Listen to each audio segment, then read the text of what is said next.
Hawaii and the UH GMO Education Project.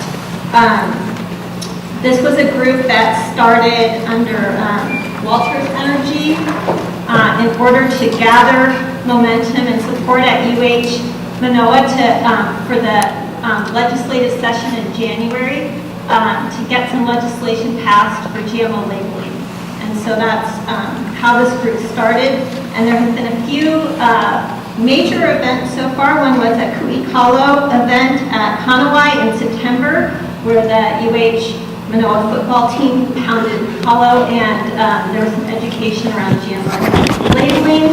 There was also in October a public land corporate interest in the fight for food sovereignty panel, and that was, we hope, a place that got conversation started that we would like to continue tonight. And I also actually wanted to thank another person, Brandy Hayden, who I see sitting there, who's also been helpful with organizing tonight's event. And then I also did want to mention that Vandana Shiva will be here on January 15th at the Campus Center Ballroom, and so this group hopes to have some events in coordination with that. Okay, so I'm going to go ahead and introduce the people who will be speaking tonight, and then I'm going to turn things over to Walter, who's going to be moderating. And so I'm going to begin by introducing Walter, who is a fish pond farmer and a longtime community activist, who I'm sure is known to many of you in the audience. Has been active in the Protect Kaho'olawe Ohana, has done a lot of organizing against GMOs, including against aloha patenting, and has again been very active in Label It Hawaii and a variety of activities to protect the land and promote sovereignty on Kanaka Maoli. So I'm going to now introduce the panelists in the order in which they're sitting, starting with Dr. Tom Apple, who came to the University of Hawaii as our new chancellor, came from his position as provost at the University of Delaware. Dr. Apple, a University of Delaware alumni, served as Dean of the College of Arts and Sciences and as provost at the University of Delaware from 2005 until joining UH this year. He earned his doctorate in physical chemistry at the University of Delaware in '82 after completing his BA in biology at Penn State University, and was a postdoctoral research fellow at Iowa State until from '81 to '83. And then until 1991, he taught chemistry at the University of Nebraska, and then was at Rensselaer Polytech Institute from '91 to 2005, where he served as a faculty member, as chair of the chemistry department, as vice provost, and then as dean of graduate education. And I was really struck by how many teaching awards he has won in addition to his distinguished research record. Next to his left is our new CTAR Dean, Maria Gallo, who joined the faculty, or who became Dean at the College of Trop Ag and Human Resources and Director for Research and Cooperative Extension this past July. She oversees the management of approximately 200 instructional research and extension faculty and the educational programs of more than 800 undergrad and grad students. She earned her BS from Cornell University in agronomy and an MS and PhD from North Carolina State University in crop science and genetics.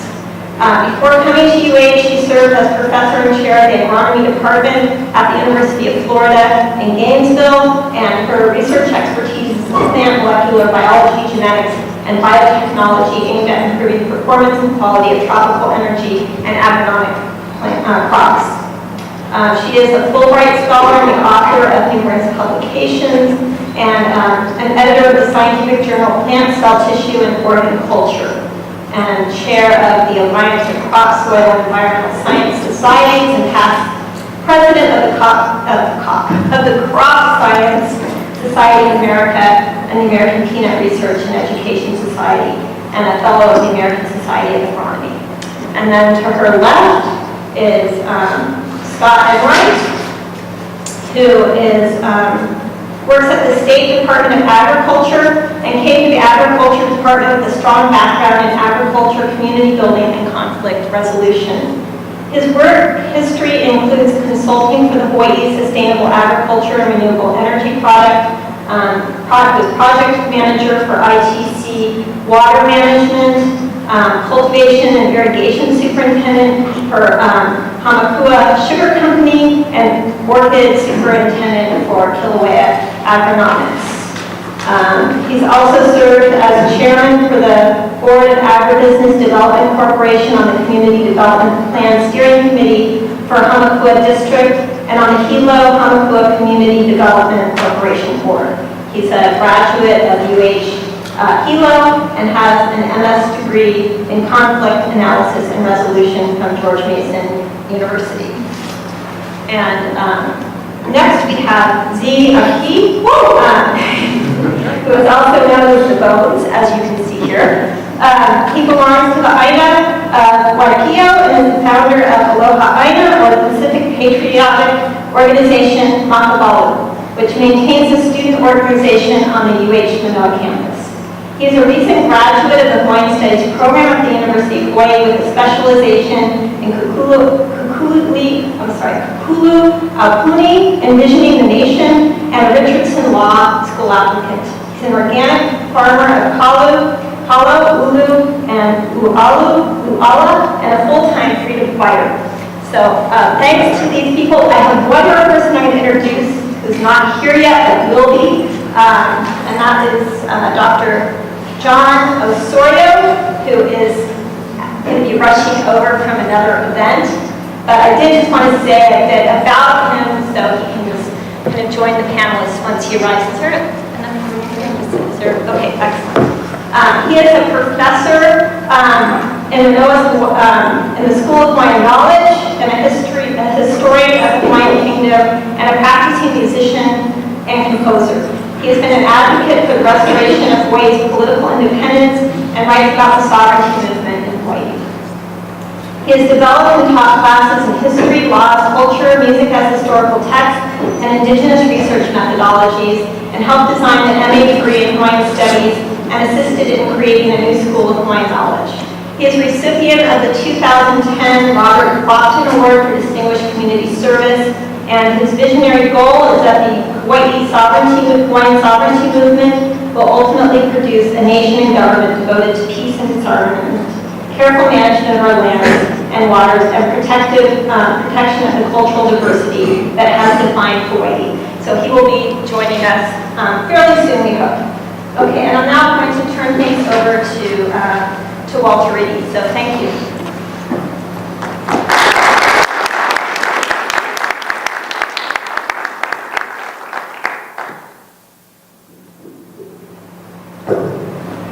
Thank you, Cynthia.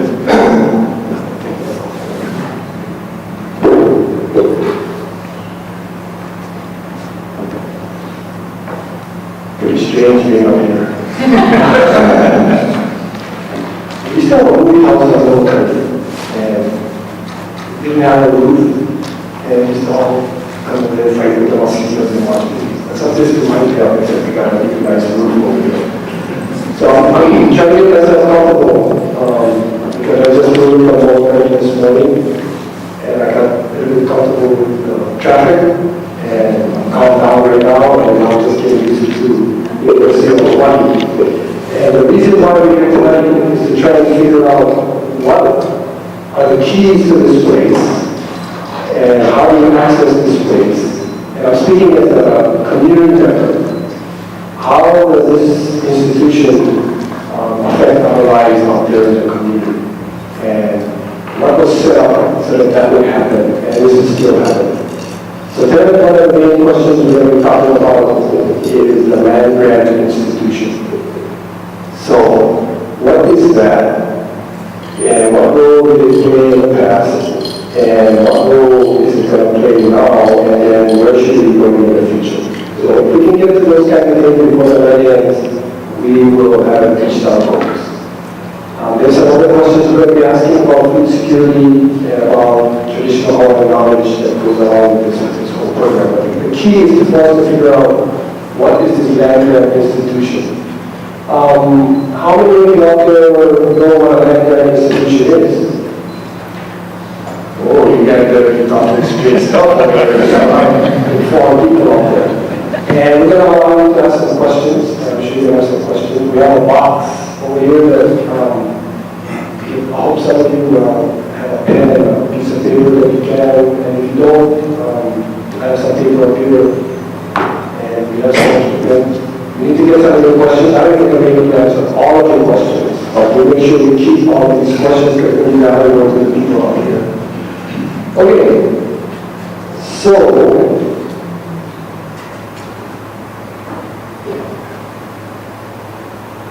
I just want to, well, I'm not going to do that.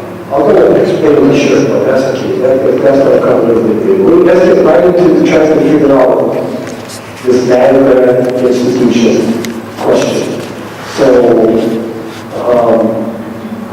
which way should we start? Should we start with the students first, or should we start with the head guys first, or how do you think we should start with the students first? How many think we should start with this end first?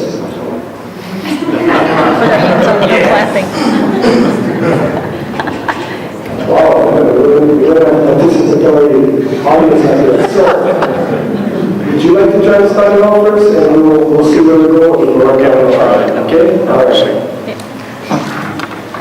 So, am I on? Can you hear me? So first of all, thank you.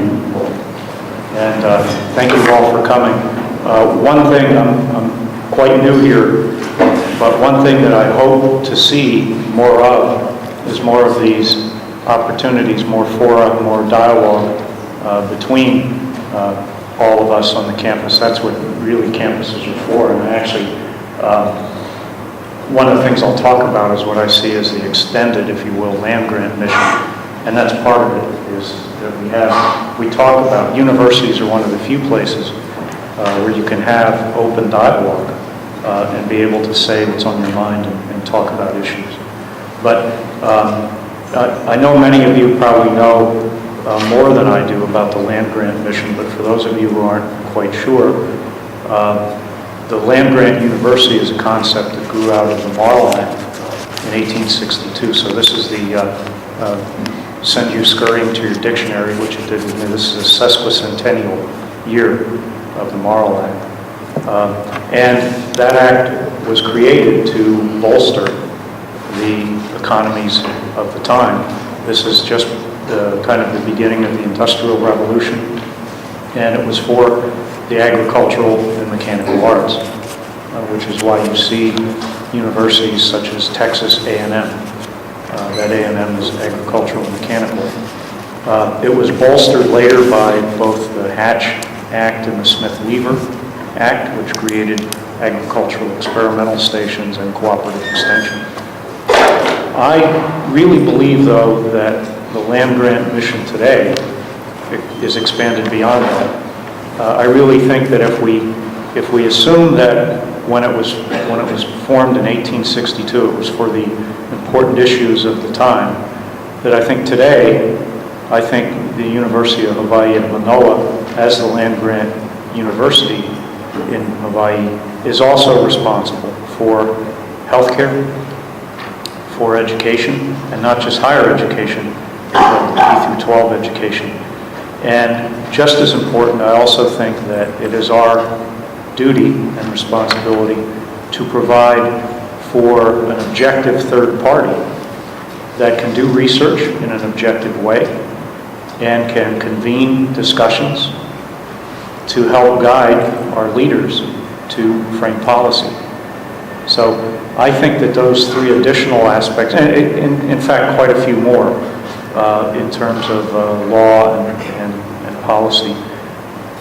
You know, the portions of our university that have always done the land-grant mission well really are the agricultural colleges.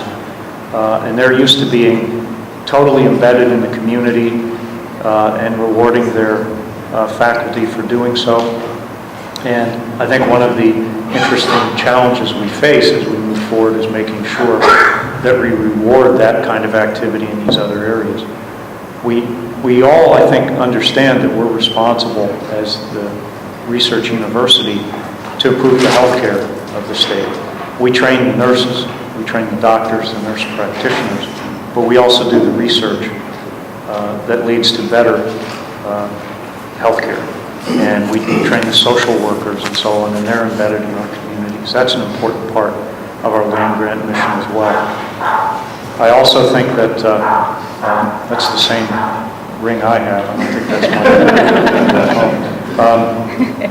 But we also, I believe, have an absolute responsibility for preschool through 12th grade education as well. Again, we train most of the workforce here, but I think we also have a responsibility to help with higher education of our in-service teachers and also helping them with our latest research methods. So I believe the land grant mission today is really much broader than it has been in the past.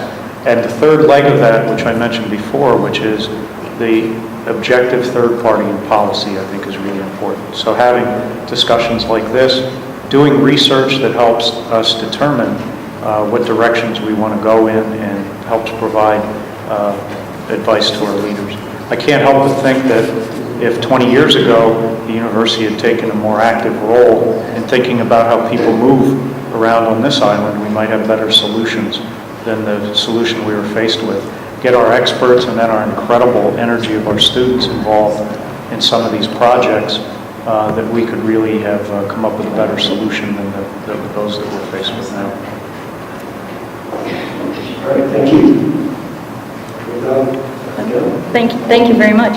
I'd like to thank the organizers for inviting me. I really appreciate that. And I really like to thank the audience for taking time out of your evening to come here. I see a lot of the CTAR Ohana out there, and that makes me very proud, and I appreciate it. And I just wanted to say that, one of my main objectives for coming here was to increase our transparency and really to promote open dialogue. So like Chancellor Apple said, I think at a university this is the setting to do it and to have these kinds of discussions. Regarding the land grant and obligations of the land grant to the community, I was born and raised, you can say, in the land grant. And what do I mean by that? All my degrees and all my professional life have been involved with land grant universities. I've been involved now with 6 land grants across the country. And not just at the land grants, but within the colleges of ag at all these institutions, which are the founding colleges of these institutions. So CTAR was the founding college with UH Manoa. And as a land grant, we have a tripartite mission that Dr. Apple mentioned. And the tripartite mission is first to educate or instruct students. Second is to conduct research for new discoveries. And then the third is to have extension, or what others call outreach or engagement, in order to take that new knowledge out to the community. And so our kuleana really is to deliver this science-based information out to the community. And what do we promote? We promote agriculture, we promote the urban community and help them, natural resource management. And so it's quite diverse. We even do studies and promote apparel design. So we're quite diverse. We reach out to all sectors of the community to deliver science-based knowledge to help. So if you want to go on our website and look at what we state there, we want to diversify our economy through a strong agriculture sector. We want to ensure a stable environment. We want to strengthen our communities. And we want to be the premier resource for tropical agricultural systems and natural resource management. So we have an obligation from our foundation. Our mission has always been to interact with the community and to make the community better, the public, in other words. But also our other obligation is to the scientific community. We need to produce credible science and then translate that science out. So that is our obligation too, to really do good science.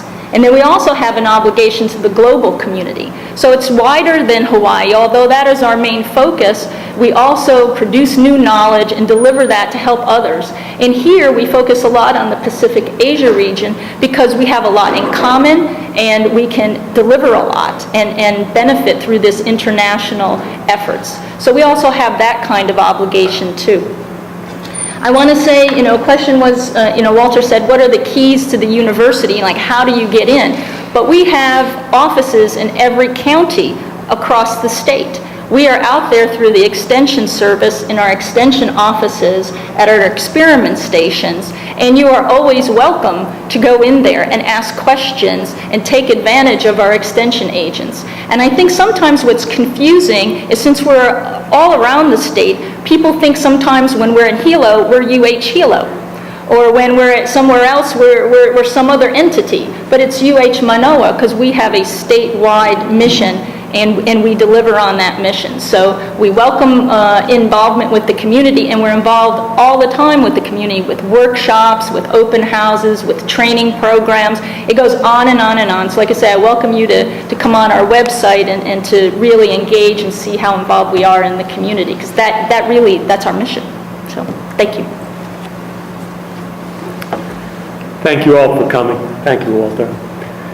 You know, rather than repeat a lot of what's been said, first I'd like to start out in pointing out how fortunate we all are to have the UH system as a land-grant institution. It's not just CTAR here at University of Hawaii at Manoa, but it's the University of Hawaii at Hilo's College of Agriculture. It's all the agricultural programs in the community colleges and in West Oahu. It's a wonderful program to have in any state, and as an agriculturalist who's had a career in this state, it was amazing to work with the extension agents over the course of time and with the programs here at CTAR. We are fortunate to have them in the state. That said, you know, the question is, you know, what is the university's obligations to the community? And it's absolute, Walter. It's absolute. The federal and state funding are predicated on serving the needs of the state and its citizens. And so if the question is whether the community has involvement, yes, they do. And, you know, to the extent that you get out there and have your say and weigh in, you will be heard. The Department of Agriculture, which is currently who I am working for, we partner with the land-grant institution here, with the university.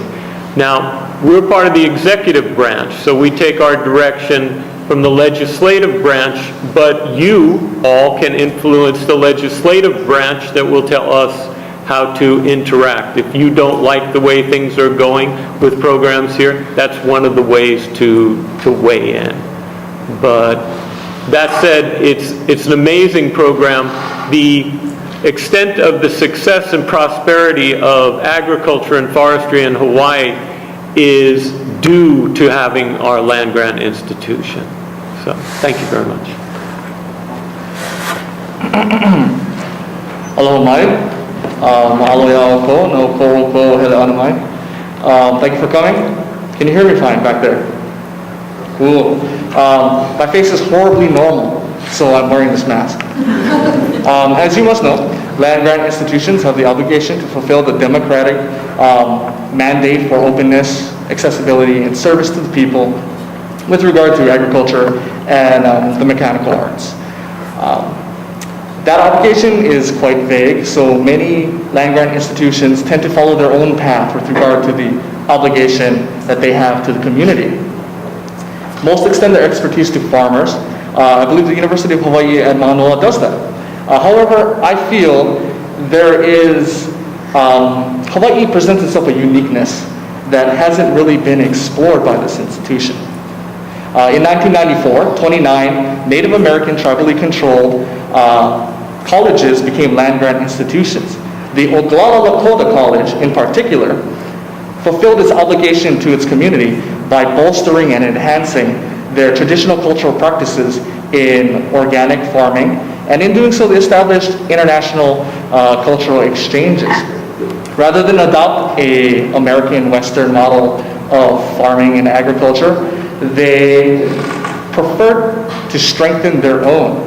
I believe the University of Hawaii at Manoa has the ability, and I'd like to think the obligation, to bolster Kanaka Maoli traditional cultural practices in organic farming, and also perhaps the advocacy for the preservation of farmlands.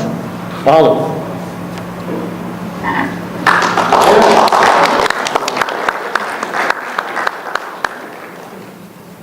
Okay, so, couple questions I have. Dr. Apple, you said, you talked about an objective third party, only an objective third party, but can you explain a little bit more what you meant by that? Well, we as a university should not be beholden to any particular group.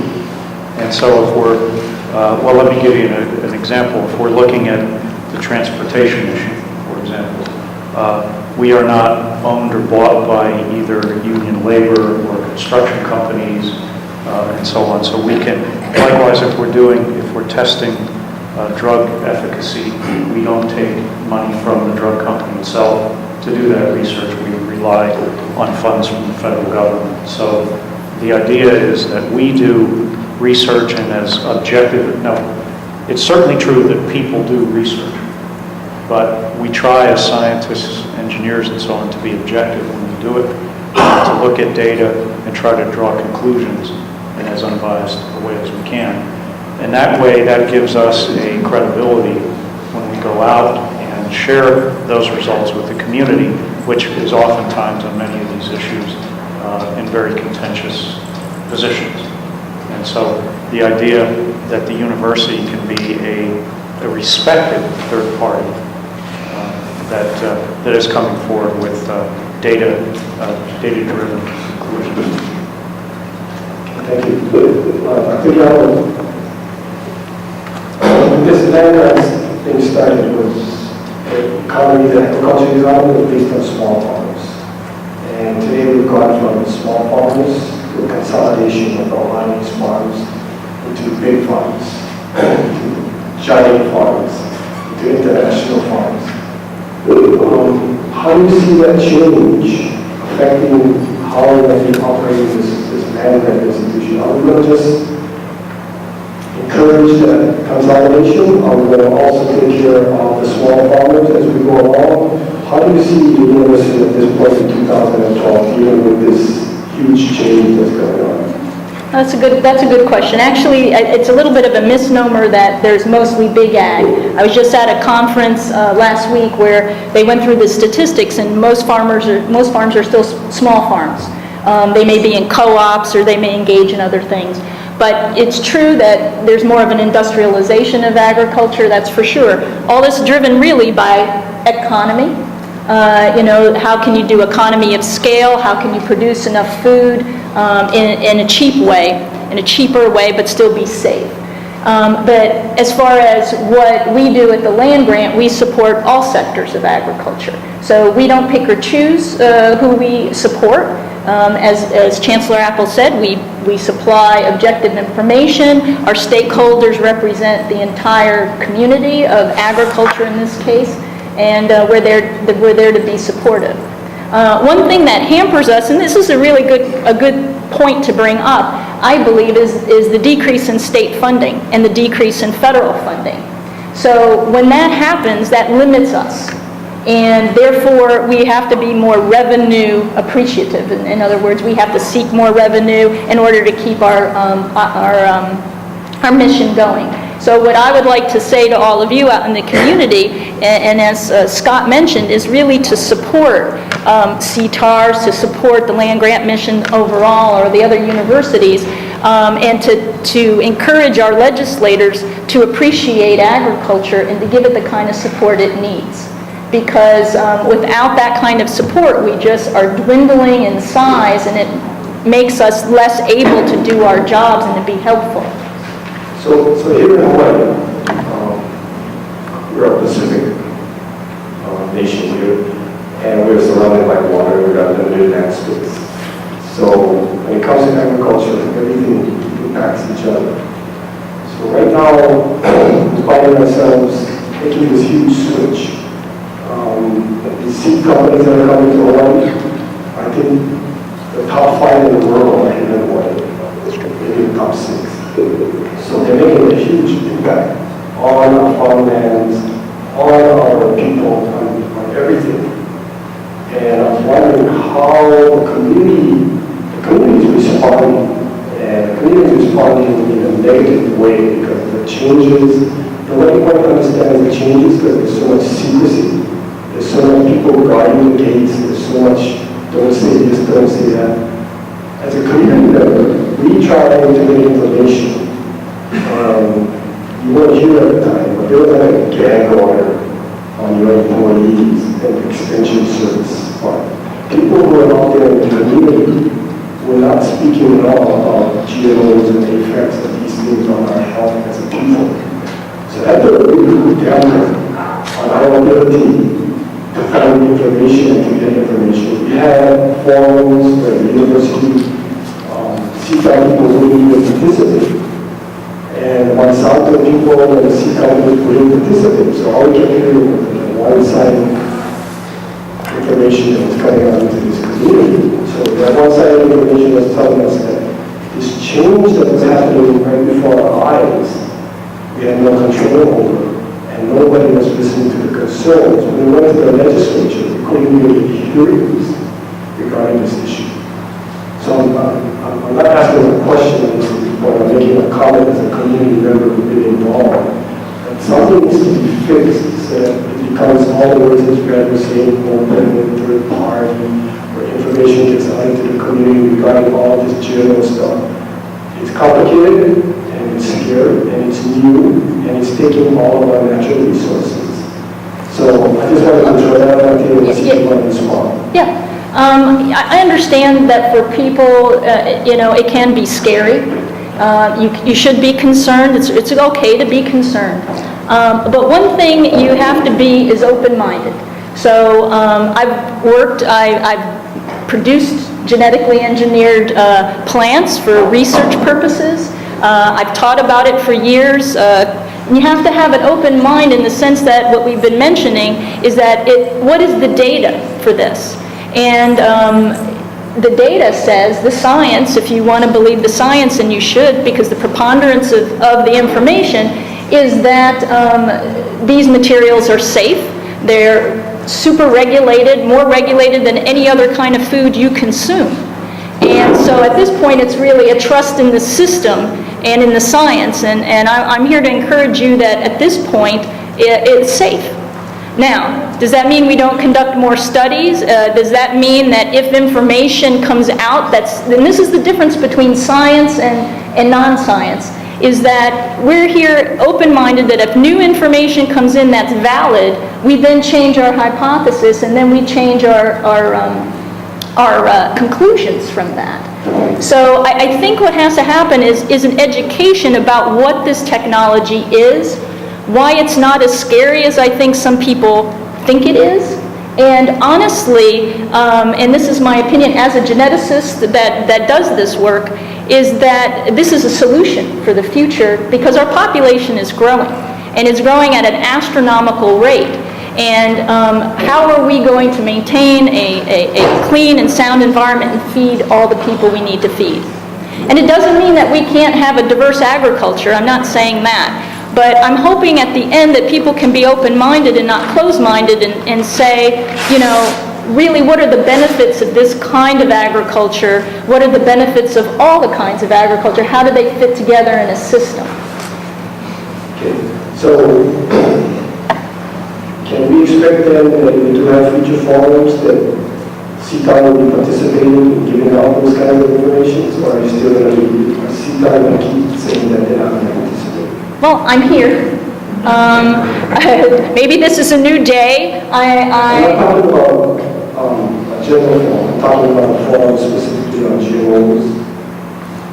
I'll be here. I think as long as we have civil discourse based on, scientific information, and I see nothing wrong with that. I think it's good to have these educational forums. When I was at the University of Florida, I was there for 16 years. We did something called a Science Cafe. We went to a restaurant and people could ask all kinds of questions, and I specifically spoke on the topic of genetically modified organisms. You can be against it for other reasons besides science and safety. I mean, you could be against it on ethical issues or moral issues or all other kinds of issues, religious issues, feeling it's unnatural, I don't know. You could have all kinds of opinions, and those are very justified. The things that I'm going to address are the scientific issues And I think there I'm an expert on that, I can comment on that, and that's, so we're here. I find it interesting that you said there was a gag order and people weren't allowed to speak. I find that kind of hard to believe. I've never seen that at any other university, and I don't believe that happened here at UH, or in CTAR. I think we're here to have open dialogue. I think what people don't want and why people shy away, and then it seems like you're closed mind, you're running away, is people don't want to be vilified with misinformation, right? We want legitimate information to be out there in civil discourse.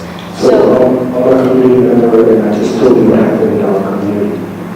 So thank you for whatever you want to hire people to take. So that's how to enter into public community. So I just want to make sure that if I'm here at this stage, it's my duty to let you know what's happening in our community. I just want to volunteer to pay for a forum on that. So if you'd like to have a forum on GMO, I'd be happy to provide the funds to do that. Okay, hold me with the resident right there. Okay. Can I just follow up, Walter, for a minute? I wasn't saying that what you said was untrue. What I was saying, that's your perception of it, and I just said that I find that hard to believe from the majority of people in It CETA. happens in our community with our extension agents. All right. Well, that's a shame. We live and die by these extension agents. Absolutely. They're the ones that we all love in our community, because they're the ones who taught us that the soil, you have to grow your soil, you have to grow your food, and you have to have diversity and all that kind of stuff. We love these guys. So we're very close with these people, and when the gym was working, everything got so tense, and there was a separation. So I'm trying to get that thing back together. Sure. That's my goal, and we'll focus on the future, and we'll do that. Open communication and nothing else. Okay. So I saw somebody walking. Hi, John. Hey, So, John, we want to ask you the same question we asked everyone, and that's to give some example on the land grant institution that you work for, and see if they want to but share. only 2 minutes, right? So I'll make it really, really short. The really interesting thing that I'm thinking about in terms of land grant institutions is where it actually comes from. And it goes back to the beginning of the Republic in 1794, safe to say 1884, when the federal government was really basically negotiating with some of the original states about their claims to lands west of the Mississippi. And the federal government didn't have any money, a huge debt. And what they were able to negotiate at that point was the cession of these lands to the federal government as their federal lands. And it's from those lands that a lot of the land grant institutions were created. It allowed the U.S. government, the federal government basically, to create a kind of, to help new territories as they became states, help them economically by building universities, among other things, building universities in them and giving them kind of a leg up. And I thought about this as I was reading this article because it made no mention about where those lands, whose lands those were originally. And you just sort of have to assume that at some point along the line they belonged to Cherokee or Iroquois or somebody. I mean, and the interesting kind of comparison with Hawaii is that in Hawaii we have a much better notion of where those lands came from. The lands that make up the public lands in Hawaii that have been used for this land grant institution, a majority of them came from Crown government lands belonging to the Kingdom of Hawaii. So I wanted to start off by, if that hasn't been covered before, it's really important to understand. Land grant institution is a fine idea. The notion that governments will enable the citizens of the country to higher education, will give support to that, is an extremely fine idea, and we're completely in support of it. But always, you should remember where those resources come from, and they must remain a part of the dialogue about how those lands are used, what the shape the university takes, where it aims its scholarship and its assistance, how it helps people. That's all.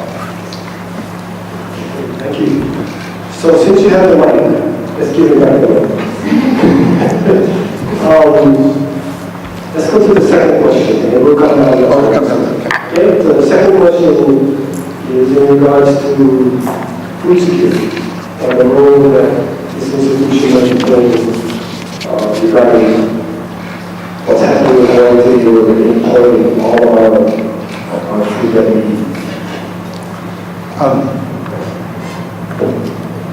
I was sort of thinking about the way in which this university was sort of founded, and the intent was for this as an agricultural school to provide, technology and scientific research and training for the sugar industry. And there's no mistaking that that's what this was for. And what sugar did, especially in the early 20th century, to destroy what was, I'll be really clear about this, to destroy what was left of nascent taro production and local agriculture, rice, among other things. The way in which sugar basically swallows all of this stuff up, not just because of investment and money, but by policy and by law. The law assisted it, territorial laws assisted this in the early 20th century.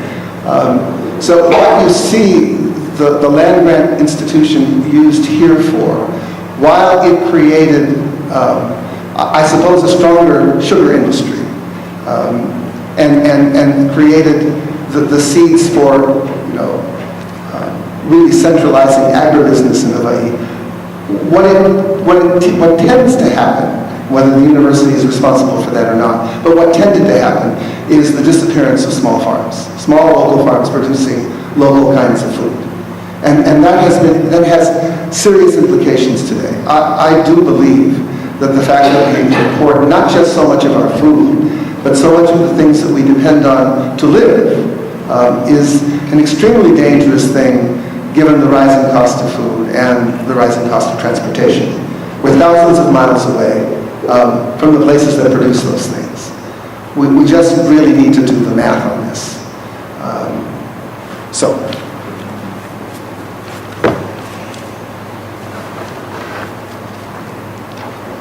Hello. So the first Mall Act of 1862 that established the land-grant institutions reflected a growing need for agricultural education. With 90% of our food being imported, food security is virtually non-existent. We suffer from rampant overdevelopment, unsustainable urbanization, where terms like progress and economic growth are synonymous with destruction of farmland and loho'i'a, fish ponds, ways for us to feed ourselves. As an educational institution, the University of Hawaii should redefine those terms, progress and economic growth, to be synonymous with the capacity to endure, the ability to feed ourselves, to be self-sustaining, like our ancestors before us, to create a sustainable economic model that's specifically designed for these islands and their very finite resources, rather than adopt continental economic models with very abundant resources. We should shift away from growing tourists and start growing organic crops. We should shift away from cultivating tract homes and concrete and start cultivating aina and those traditional values that once cared for these lands. That's for food security. Mahalo.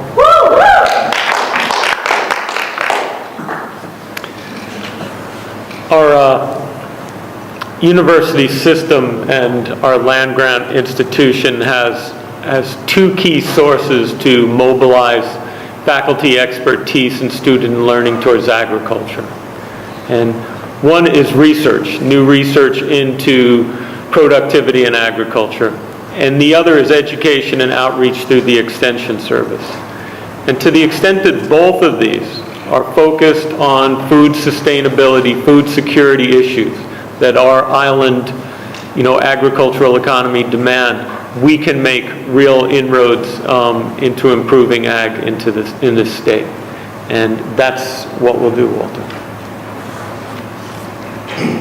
Well, we're here to promote, like I said, the whole food system. And food security is a huge issue. It's not just an issue in Hawaii, it's an issue for all of the U.S., and we saw that with the hurricane in New York and New Jersey and all, probably most states import most of their food, and it's not good. So for the U.S. in general, we need to have more food security, and we need to be more sustainable. And it's particularly important for Hawaii, since we are an island state, as was mentioned. We do have limited resources. We have a large population, relatively speaking, and it's costly. The transportation costs. We're the most isolated population in the world. And so we need to be more food secure. We need to grow more of our food as much as we can. I could go on and have a laundry list of programs that we have to help support that. But one that I want to just highlight is the Go Farm Hawaii program. And that's a program that wants to grow Hawaii's next generation of farmers. And who's leading this effort is the Agricultural Incubator Program, which is a statewide program, and it's directed by Stephen Chang.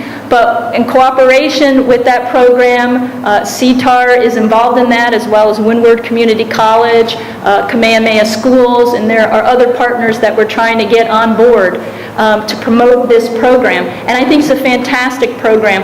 When I first got here and I heard about this, I said to Leslie Lewis, who is in the audience from the UH Foundation, I want this to be my #1 program to promote for funding and getting extra funding involved in, because what it's going to do is it's going to train new farmers, which most farmers are new, and to train them from not only putting the seed in the ground and doing the cultivation, but through developing a business plan and then the marketing and developing a market, the whole chain, so that they're successful. Because this is complicated. What do you grow? How do you grow it? Is there a market? Are people going to eat it? What is the price point where people are going to buy it? There's all these factors that are in there. And so this is a wonderful, wonderful program. There's been a lot of interest already.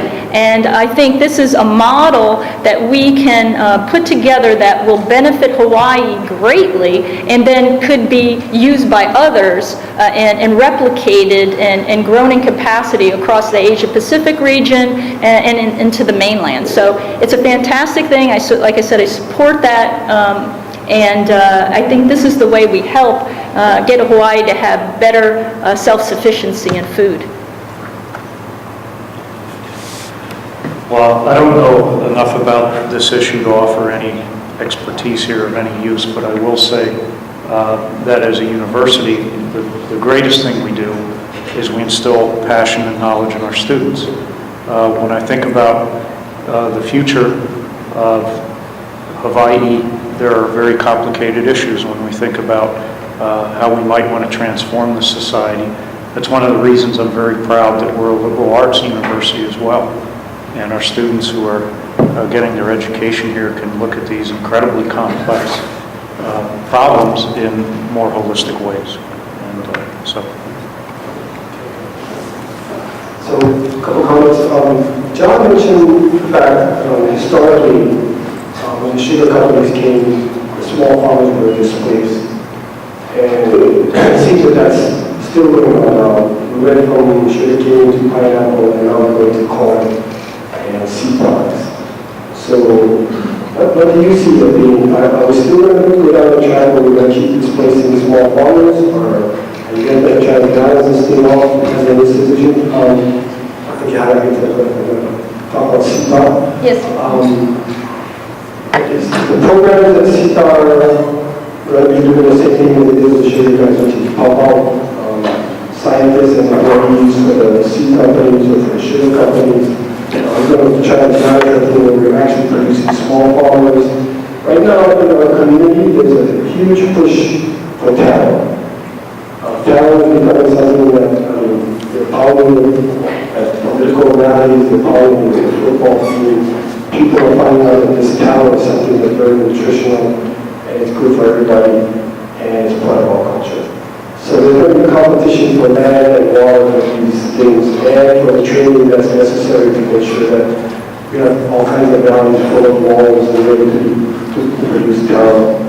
So what do you see in the future in protecting these small farms from these giant farmers that are coming to Hawaii? I don't know if they do that in the United States, but here in Hawaii, we're very nervous because of our limited land space. Well, we can only do what we're responsible for doing, and as has been mentioned, is the research, the education, and the outreach to support the small farmers and to make them successful and train them, as I mentioned, in the Go Farm Hawaii program and through all of our programs within CTAR.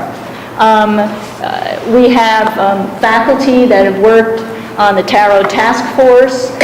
We have taro germplasm, and we want to promote all crops here, and we understand the importance of taro, and we want to do what we can do to make that functional and profitable. And so I agree. So there's a market for that. If the community wants that, there are going to be farmers that grow that. We're there to support them like we support all the agricultural sector. I love poi. When I came here, people say, well, I don't know, you either love it or hate it kind of thing, and I really like it, and it, as you said, it's very good for nutrition. I know it's good for babies to eat poi, and in terms of allergies and good digestion and all of that. And I wanted to say, and I think maybe we'll eventually get to this question, but one of the reasons why I wanted to come to Hawaii was because of how unique Hawaii is, and the fact that the native culture is one that cherishes the land, that is involved with food and food sovereignty. And that pretty much was not the case where I came from before. I don't have to convince people to protect the land. I don't have to convince people that food is something that you should grow and nurture and love and part of the cultural experience. So in that way, when I came here, I just fell in love with the native culture, with the peoples, and felt like we are poised at this point really to make a difference and really to move forward in Hawaii, because it's not the plantations. With the sugar cane and with the pineapple gone, that left a tremendous void, and you're absolutely correct. And we need to fill that void, and we need to do it properly. And I am passionate about this, and I really, really want to work together to make us more food secure. Okay, so we're going to go on to the third question. And what is this question? Yeah, I thought we could talk about the comment on your take on farms and the trend. Sure. You know, the vast majority of our farms are small farms, better than 80%. And the biotech industry is currently using about 7% of our ag lands. And, there's no trend for them taking significantly more. So the analogy to plantation crops, sugar and pine, doesn't really hold. Not at this point. Statistically, we can't substantiate that. So biotech's here, but it's 7%. And I just thought I'd clear that up. So do we wait for the accident, or do we prevent that accident? Well, this is just land use.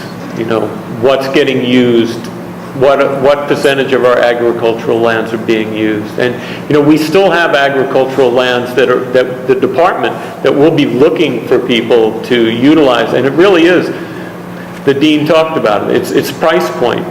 We really have the expertise to grow just about any crop in the state. Now, we can't grow some grain crops like wheat, but we can grow just about anything. We know how to do it. But growing it so that you can grow it and then profitably sell it is the other thing. And that's the reason that we haven't been growing things here. It's why we don't grow bananas. We can certainly grow bananas, but we don't. We grow a small percentage. We grow apple, but you need to compete with Honduras and Guatemala. And if you've ever been there to see the way they do their plantations and the environmental costs that are offset onto the community there, that they're not held accountable for. And it's hard to compete with that. And so we can do import replacement, and what we're doing at the department is we're putting back in our market news and analysis. So we're going to go back in and we're going to look at where we can be competitive in certain crops. And that's where the agriculturalists can go in and start to compete. And we can start taking back little by little certain crops and grow more of them. And that's where we'll build food sustainability and food security. Okay, now I can appreciate what you just said. Okay. But as a community member, Yeah. that's not where we are. So my job is to let you guys know that we want to grow our crops in our yards. We want every school to have gardens. We want our seeds all to be saved. We want to have self-sustaining ability to feed ourselves. See, you guys got to catch up with this community. You want to understand the economic part, and you guys are doing a good job over there. I think. But the community is interested in learning how to feed themselves. When we grew up, Future Farmers in America, everybody was part of that program. Right. It was in all schools. Kindergarten, we were raising carrots every year. Everybody knew how to grow their own stuff. We went away from that. So the community now, they're learning words and all they're buying in stores, and they're believing that they need to stop feeding themselves. And I'm not just talking about anti-GMOs or anything like that. Even stuff like vegetables that they don't want to spraying on their people are getting sick, so they're going back to their roots and they're going back to the gardens. I just want to throw that out there for you guys to think about, that this institution is going to reflect the community. And that's one of the things that we're going to have to be thinking about. How do we teach the everyday people back again to provide food for themselves? Because that's what we're trying to do out there. Certainly. Okay. Yes. I wanted to say something about the economics of it because you're right. I mean, most of the farms now are small farms because all of the big plantations have closed up. But I'm sort of wondering why it's, the demand for taro, for instance, and poi continues to rise. And we're sort of raised in this sort of belief that where there's a demand, there should be a supply. If this is the best place to grow taro, there should be more taro. And yet, the price for poi continues to rise. So I'm assuming that the supply is not keeping up with the demand. And it reminds me that the land on which all things are being grown now is valued so much higher because of the real estate market here. So how do you do anything about that? It seems to me that it's not so much the university or CTAR or anybody that's involved on the training end that's creating some of this problem. And the solution might actually be in government, in law, in taxation, in setting aside lands that really are sort of exempt from the market in favor of agriculture. And I would actually like to see a lot more energy and political focus on that.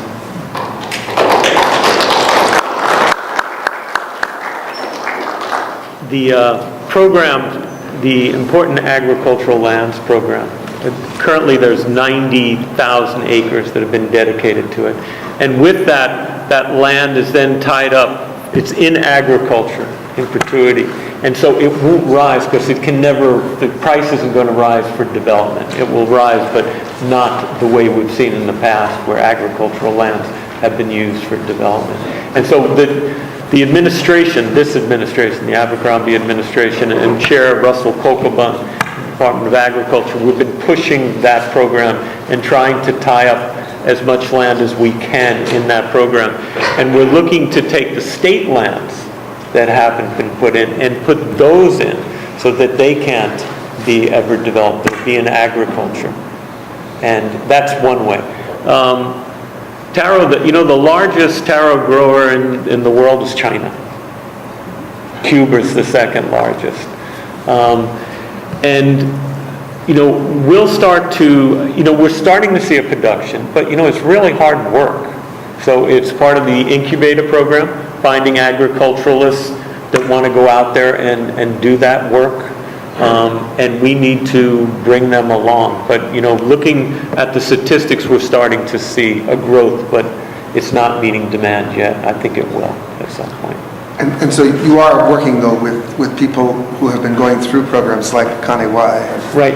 But, yes. But, the last administration, the Lingle administration, cut the Department of Agriculture by 40% in the economic downturn. And, the Department of Transportation wasn't cut at all, and some of the other departments. But the Department of Ag, 40% cuts, and they were really deep, and it was hard to do business. This current administration is supporting agriculture. It's the first time we've had a governor that can actually talk intelligently about agriculture. So we're moving in the right direction. Now, will we keep everybody happy? Certainly not. You know, that's the nature of politics. But anybody taking a close look knows we're moving in the right direction, and hopefully that's a trend that continues. I think it is. Sorry to keep asking this question, but Sure. I am curious. Is that 90,000 acres, is it located in certain places? Is it on every island? It's across the state, but we're certainly working with the larger landowners to get in the program. And there are tax benefits built in for them. So I imagine Kamehameha Schools knows about this as well. Yes, they do. Okay, let's get to our third question for the panelists. This has to do with university being our place of learning and how does traditional knowledge play along this. So, want to crack at that? Well, I'll try. Okay. As we try to become a more Hawaiian place of learning, our major efforts to this point are to bring more Native Hawaiians into our community at the university, hiring more faculty, recruiting more students, more staff, and also then working hard to research and study and preserve language and culture. We have to admit, though, that we have a very, very, very long way to go because we're still primarily a Western ideal-based university, and we have a long way to go. We have traditional methods of evaluation of people that are based on our traditional Western values of intellectual property, of capitalism, and so on. So we have a long way to go. Our initial efforts, though, are in trying to get more Native Hawaiians into the community and also preserving and studying the culture and the languages. Okay, let's go back and forth. Let's go to John over there and then we'll come back to this page. So John, since you're not here already, you can have a little more time on this question. The real line on this question. I don't know who invented the term Hawaiian place of learning. I know that it became a part of the strategic plan here at the university. It became a part of a lot of our conversations going back about 6 or 7 years ago. And when we actually asked people what it means outside of Hawaiian studies and outside of our own particular disciplines, sometimes we get really confused answers. I'm going to say that for us it's a really simple thing. Hawaiian place of learning means that you start to honor not just the traditions, but really the knowledge and the collection of knowledge and the use of that knowledge of the Native people. You become aware of how really masterful they were at creating gardens and creating food systems here, how really good they were at this. And the more you learn about the people of a place, and this is not something that just this university does, but really is pretty much germane to modern education. We just seem to make ourselves believe that people in the past knew less than we did. Hawaiian educators, Hawaiian researchers don't think that. We think they knew different things. We think that the way in which we manipulate the world today and understand the world today is different, but not necessarily more. We think that the powers of observation of people who sort of walk and travel the earth to get from one place to another, to know what they're going to do when they get there, to adapt themselves to different ecosystems and situations and other people. We think that takes an ingenuity and an ability that contemporary people seem to not appreciate. And we don't use these terms nearly so much anymore, but when I was growing up, primitive and savage were everyday parts of a people's, of daily conversation in a school. and they were talking about us. I think that being a Hawaiian place of learning is not a recognition that Hawaiian knowledge was superior. It's a recognition that there are other forms of knowledge in the world that are gathered by and refined by different civilizations, by human beings. And that if you look closely, you'll find no evidence that human beings living 5,000 years ago were any less intelligent, any less able, any less innovative than human beings today. That's what I think it means. And I think what it offers the student, the teacher, the participant in higher education is a much better grasp of what the human experience really is.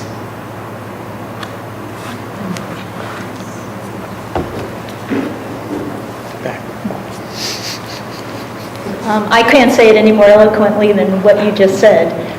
So yeah, we have a lot to learn from indigenous peoples' cultures, their methods, the scientific methods, medicine. I mean, it goes on and on. Where you know, we might have thought we have developed the best things, and then you look back and there's a reason why people's behaved a certain way, ate certain things, etc., etc. So we certainly have a lot to learn. And in agriculture, we really are trying now to look at the land and see what the land tells us, that how to use it, to see how people in the past have used it properly in an environmentally sustainable way. So it's very important you're informed by all these things. So here we have a Hawaiian native culture, and we need to learn more about it, how it worked with agriculture. And I'm here, I would like more collaborations. So one of my other goals when I came here is to form more substantial collaborations with other colleges here at UH, so that we can synergize and put together all these different pieces of knowledge and put together a really nice systems approach. And hopefully we can do that.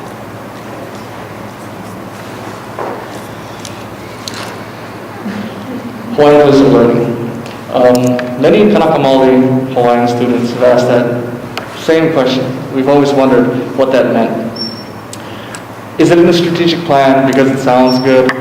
Like every resort development that desecrates our wakikapu, our sacred places, under the guise of a project rooted in culture. Is it a selling point, or is it sincere? Just recently, the ASUH Student Senate tried to pass a resolution that supported the Honolulu Rail Transit Project on behalf of the entire ASUH student body. Meanwhile, the rail is digging up and desecrating the bones of our ancestors, an atrocity tantamount to murder in our culture. I cannot say what traditional Hawaiian knowledge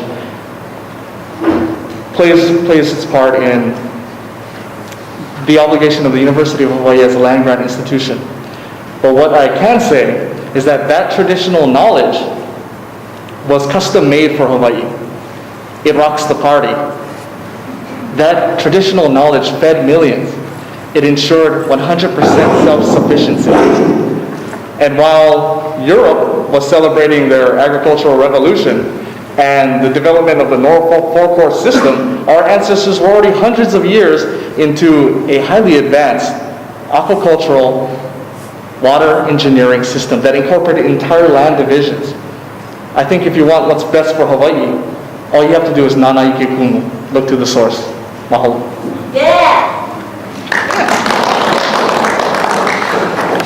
Yeah, as a local agriculturalist, yes, I agree, we can look to the source. You know, my home island's the Big Island, and back in pre-contact days, 400,000 Hawaiians lived there with no outside inputs. I mean, there's 180,000 of us today, and we'd have a very hard time trying to do agriculture without any inputs. So there's a lot we can learn, you know, about food sustainability. Food sustainability is a buzzword that we have to define, but the Hawaiians knew what food sustainability is all about. Our agriculture has been built on fossil fuels, the agriculture we all grew up with. was and still is built around fossil fuels. As they get more expensive, we in our island home have to find inputs that we develop locally that aren't based on fossil fuels. The Hawaiians did that, so we can look to them. Okay, so we went through all three questions. A few more questions. Somebody been listening out there, somebody came for a lot of good reasons. I don't even want to get to all of the questions. Before we get to the questions, I wanted to talk about what you think should be the next steps after hearing each other talk and some of the comments going on. Let me check the time here. Well, maybe we can do a couple of questions first, and then we'll talk about, judging from some of the questions, we can talk about what the next steps are. I know we have one next step right here. So, I'll just start from the top. What land was granted by whom here in Hawaii? I guess I'm talking about for this institution. What land was granted? Anybody know? What land was what? What land was granted by whom? By whom? Oh, okay. So I looked this up. Okay, great. There's a woman named Jeannie Carroll who did a study for the Legislative Reference Bureau in 1991. She says, okay, and I think she was only talking about UH Manoa and UH Hilo. But she said that about 1,700 acres were granted by a number of governors through the territorial period and came into statehood. I looked at all the footnotes and looked up resources and couldn't find which governors they were. But 1,700 acres of public lands. And they're joined by about 425 acres, I think, of lands that the university itself has bought. So approximately, I guess, 1/5 or 4/5 of the land of the university are public lands, which means that using the general, the state owns about, the state actually owns about 7% of the land it controls. The rest is all city lands. 93% of the land the state controls is city lands. So that means, another 1,700 acres, about 93% of that is problem. Non-government lands, allowed by the U.S. government until 1959 for the territory to use, and then allowed it just sort of granted to the state by the 1959 statehood.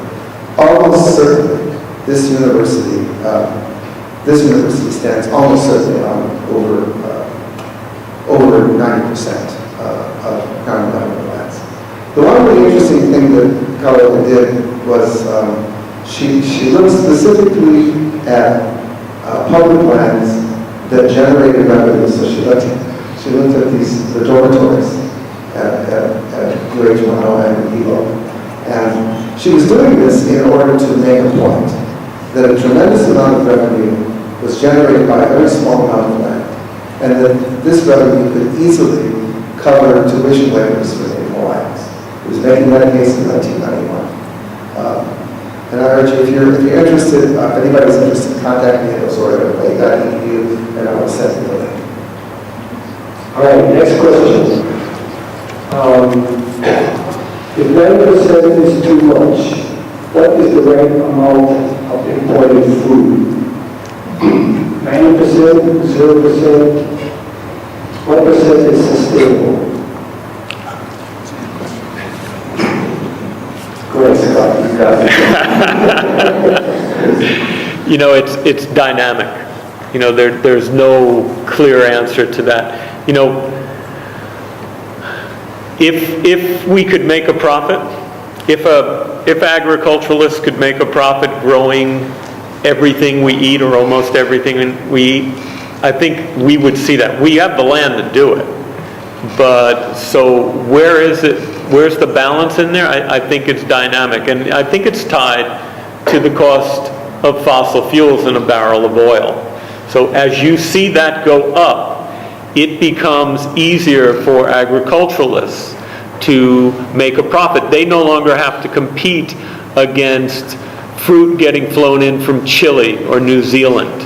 Or, agriculture, if you go to Costco, you've got agricultural products coming in from China.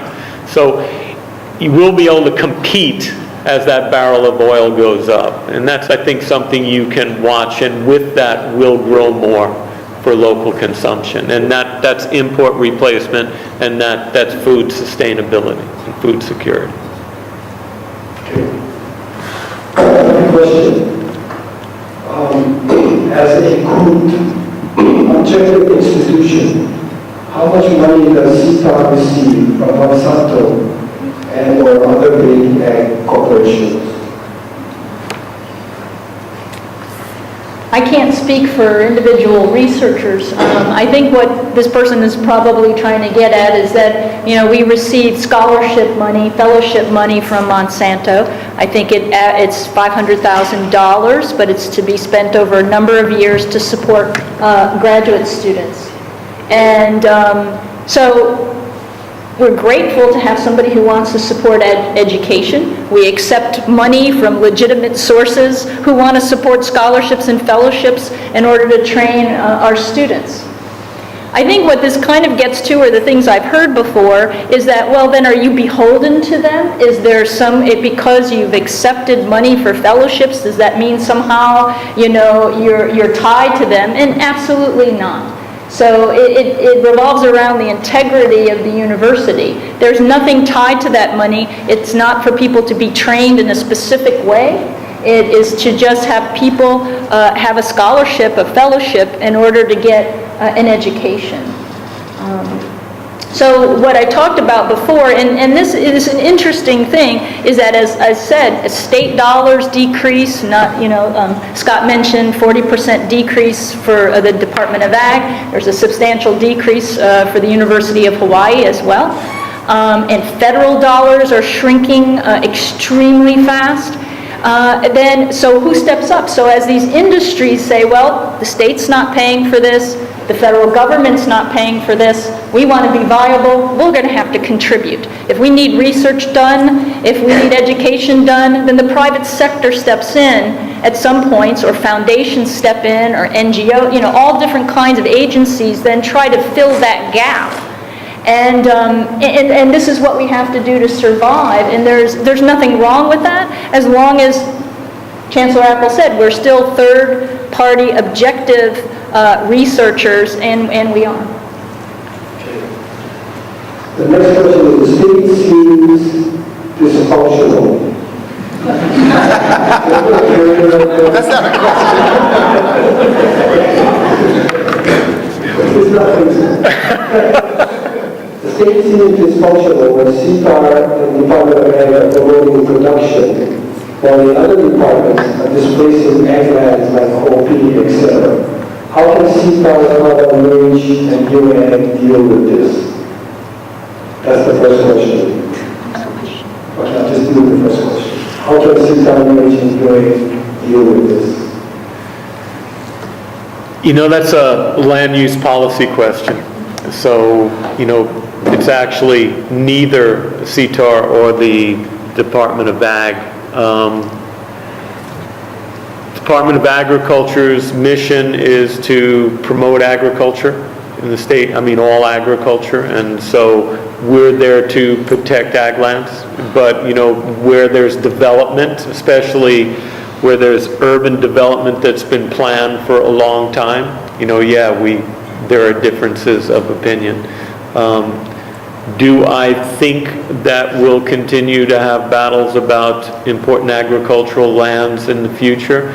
I think less so. Did you guys testify? No, I didn't. Chair Kokobun did. And what was the position of the department? The position of the department was that could come out of inventory, and we would still have enough agricultural lands to do the agricultural mission. Okay. Another question. Please explain how saturating the soil with toxins to produce GMO crops constitute responsible development of agriculture.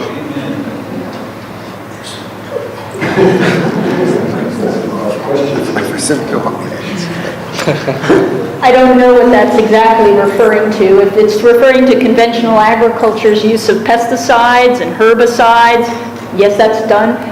It's regulated. Hopefully it's done properly. The foods are safe. They're tested, for that. So we have to have faith in, the FDA and the EPA and actually the growers. And that's where it stems. I hear mumbling, if you don't trust these organizations, then you're not going to trust anything. It's absolutely true. If you don't have faith in them, then you don't have faith in that. So hopefully it's done properly where it's not poisoning anything. And we study that at CTAR, right? We have the Department of Natural Resources and Environmental Management. We have Tropical Plant and Soil Science. We look at these things. What are the proper use of certain kind of agricultural chemicals? We also, train and support organic agriculture. So it's the whole system that we're dealing with, and it is a trust issue, and there's nothing more I can say about that. So some people, lots of people trust these agencies, that things are done correctly. Others do not trust.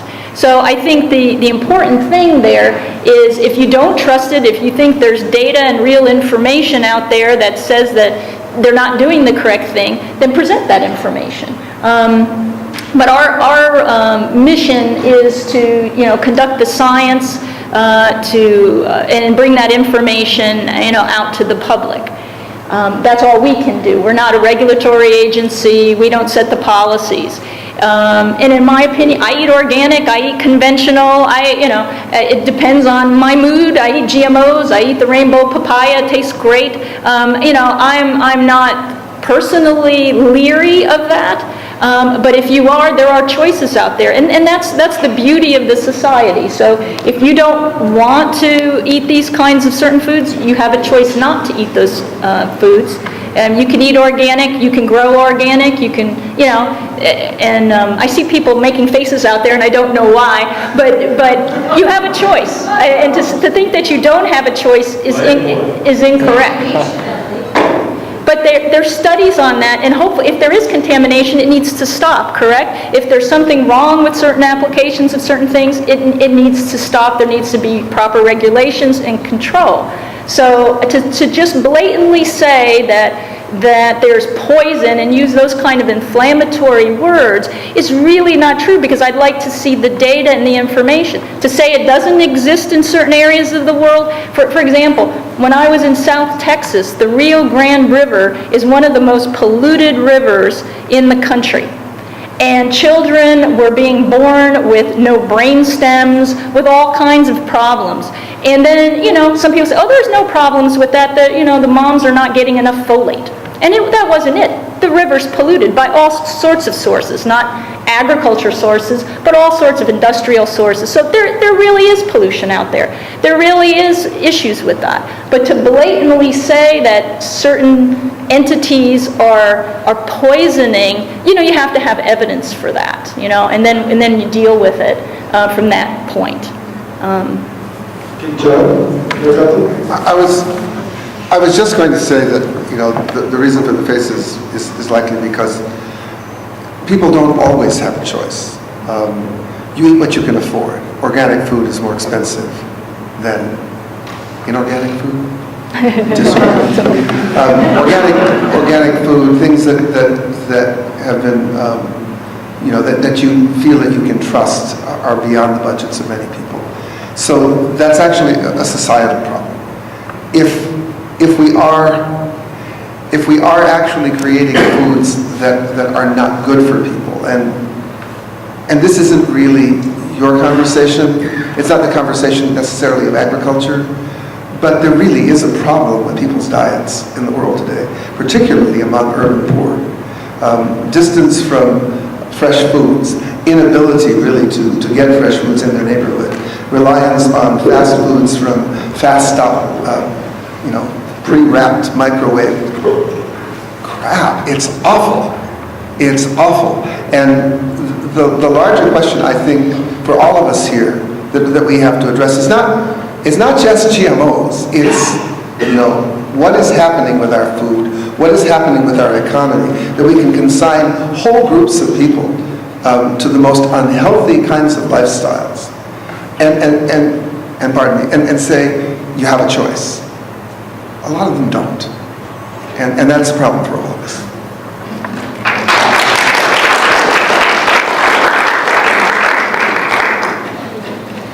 Okay, comment from the community, which is my sample.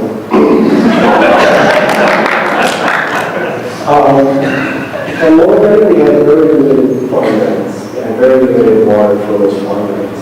And when Pineapple left, the promise was diversified agriculture. We're going to have shop farmers, we're going to have diversified agriculture. That was a big push coming out of CPAC.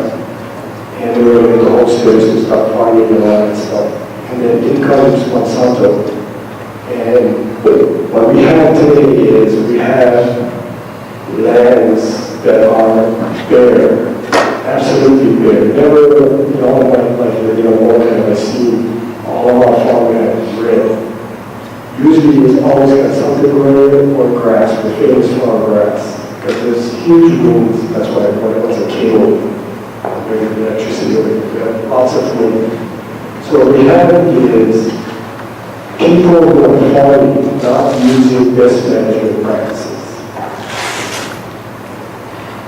There's no cover crops whatsoever, and we have this huge wind, tornado, things that take all the dust into the air. And I don't care what scientists say, people know that there's chemicals in that soil. People know that the dust goes into the air, so do the chemicals. So we're not willing to wait to see what those effects are going to be. We're very, very nervous. We want these guys to follow using best management practices in Ag 101. We have limited water. Everybody's on the ration. And you have these huge cannons in the middle of the day, 30-mile-an-hour winds, shooting all of this water. And everybody's on 30%, except the rich guys. They just pay the extra money not to keep farming the way they want to farm, using the same amount of water. So those are the community that we see there. We have to roll our windows when we drive between the airport and town, between our homes and Hollywood and town. Because of all this dust. We brought it up year after year after year in our meetings with Department of Ag, with the MIS, the water system guys. Nobody has made these guys toe the line to at least do best management practices in their farming. We've seen pictures in the 30s of the dust bowl and how it affected the Great Depression. And it's not going to take that much for more guys to turn into the same thing, because if we're going to Pineapple, they will be plowing the land by plowing the land maybe once every 5 years, because they will grow the same one-two crop over and over. Now we're plowing those lands 5 times a year. Plowing it over and over and over. The dust from the soil is getting smaller and smaller, and it's blowing.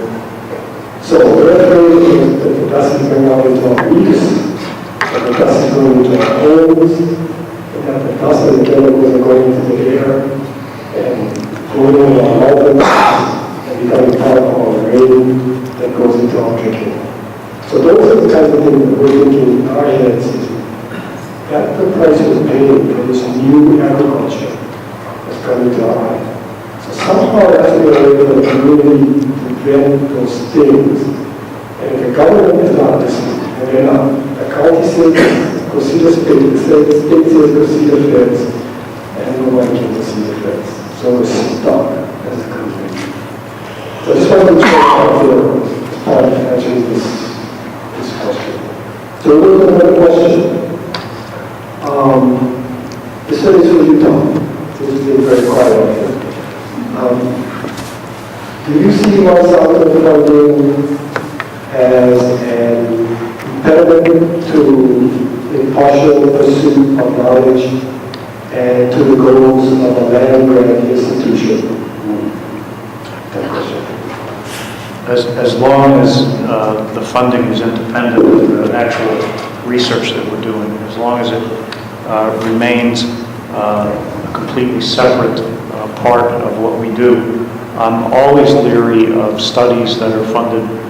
The examples that are closest to my own area are when big pharma funds drug efficacy. You really have to wonder whether you're getting unbiased results. So my understanding is that the funding that we do get is for student scholarships, and that there's no, it's not a contract, for example, where there are deliverables that are expected for that. And it's important to keep that separate, a very strong line between those. We have some other questions along the same lines, so I'm going to just go to another topic. So right now, what I want to do is kind of get a little bit of the questions, and we're going to talk about next steps, and how you guys see ways of trying to figure out how the community can better delegate with the legislature, where we can talk to extension agents. Is there another way for us to, especially CTOP? We're showing a purpose tonight. It's my special shirt when it comes to CTOP. It's the first time I met CTOP. There was GMO in Ontario, and everybody thought what's the big deal, that was just a plan. And all had no boots, and we had protests after protests, we had walking the halls, surrounding the hall, we were doing stones in the yard, all kinds of things, we were locking the doors, all kinds of things, just to get a point across that as Hawaiians, we didn't see color as just being another planet. So in order for us to sort of not get into those kinds of content issues, there must be an easier way, some kind of a way where we can have better communications, not only with CISA, but with the university. I agree with John that not only were Hawaiians different in their knowledge, but it proved that after 2,000 years later, we had a viable, sustainable economy. So there's a lot of value in that knowledge, and we're not using those values in order for us to move ahead in our state. So let's figure out if anybody here has some ideas about what we could be doing and follow up to things. I hate to have a meeting and then that's it, everybody go home. So, you have some issues that Well, let me just recommend to a follow-up conversation, which is at least one thing that we can start, and I'll be happy to fund that.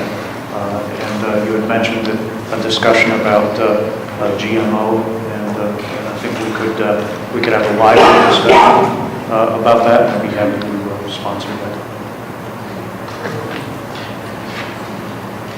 I agree that, like I said, when I wanted to come here, one of my main goals was increased transparency and communication. I think it's a good thing. I think it needs to be, like I said, civil discourse. We need to be open-minded and have equal time for all opinions to weigh in. And it's important to be sensitive to concerns and to address those concerns. So that's the beauty of being at a university. That's why I love it. I love education, and I love learning, and I love teaching. So I think we continue to have open dialogue.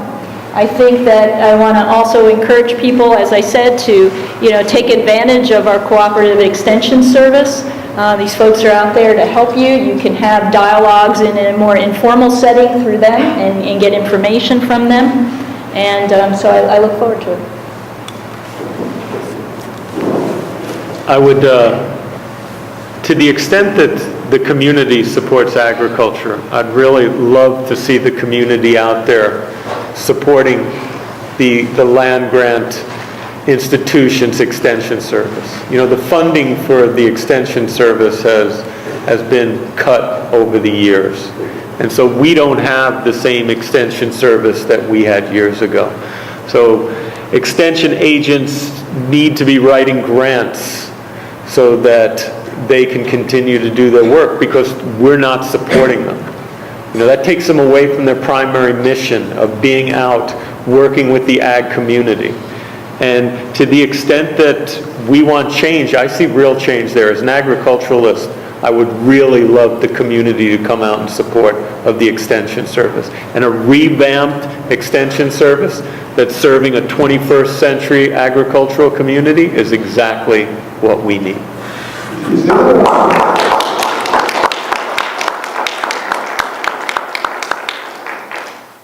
funding, is there a land grant funding?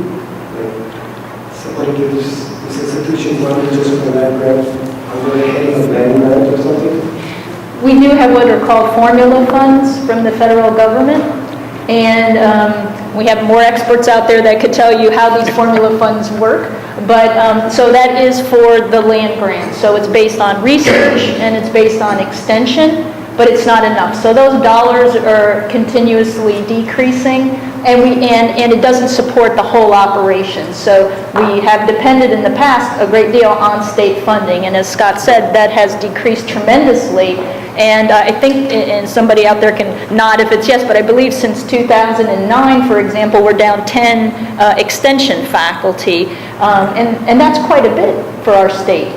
So, we're overburdened, and so a lot of our extension faculty, frankly, have to fly now and get authorization to go to different counties and, go to the different islands and try to, really help our stakeholders out. So it's really a difficult situation now. So So these are federal and state funds. yes, And then, is that for the regional law, or is that for the whole system? I'm just talking about UH Manoa. So, and CTAR in particular. So we receive federal research and extension dollars based on a formula, meaning the number of people we have. There's a certain formula. All the land grants who have this get that. So it's a formula that you plug in the number and we receive a certain amount of dollars. I wish I could tell you the percentage off the top of my head, but I can't, but it's small. Does anybody know whether this money is for the whole system or just for Manoa? Because I have a question. The formula funds are just for Manoa.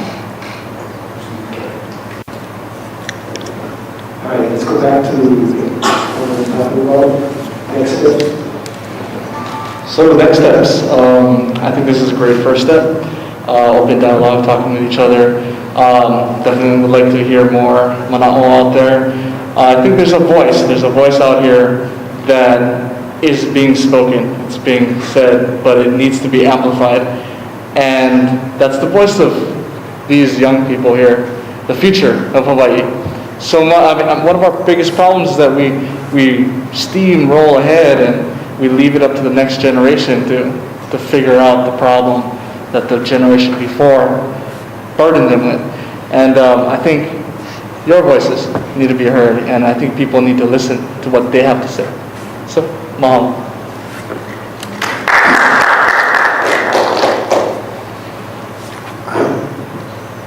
I think some really interesting things have happened on Oahu over the last 30 years in terms of people going back to the land, including land that's not theirs, and growing taro. We've seen it in a bunch of different places here on the leeward side in the Kona district. I'd like to see more of it, and I'd like to actually see the university cooperate with that. This notion of having gardens in your backyard. We have a lot of water that flows down these streams, the Kona side. If you ever want to read something really fascinating, read an MA thesis written by Mary Nakamura about the Waikiki reclamation laws in 1921 and what they did to create urban land in the Kona district, where Honolulu is, and basically wiped out hundreds and hundreds and hundreds of acres of small farms and taro lands. We can continue to, the water is still there, and people are beginning to realize that nobody's using these valleys, these Palavai lands, and they're on taro land. And if there was more support for it, we could actually see more taro. But better than that, you actually get people that are actually employed and working on the land and learning something about it and finding fulfillment. Kaniwai is a really good example of that, but I'd like to see it happen more and more, not only on this island, but other islands.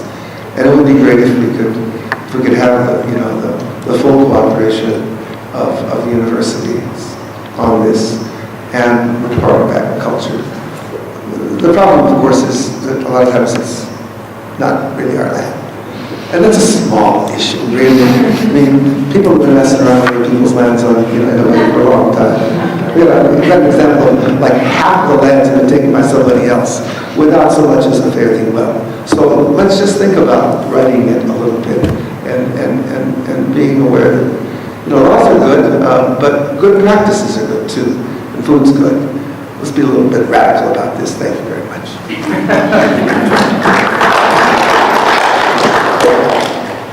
I mean, that's the time, so if I didn't read your question, can you stand up and yell out your question? I didn't read your question. Go ahead.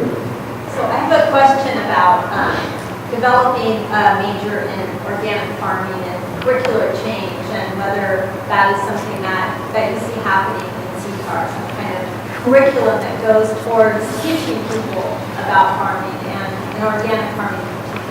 Yeah, we do have that kind of curriculum. Do you have a major in that? Charlie? Or organic agriculture, what do we offer in terms of curriculum? This is Associate Dean for Academic Programs. The question is,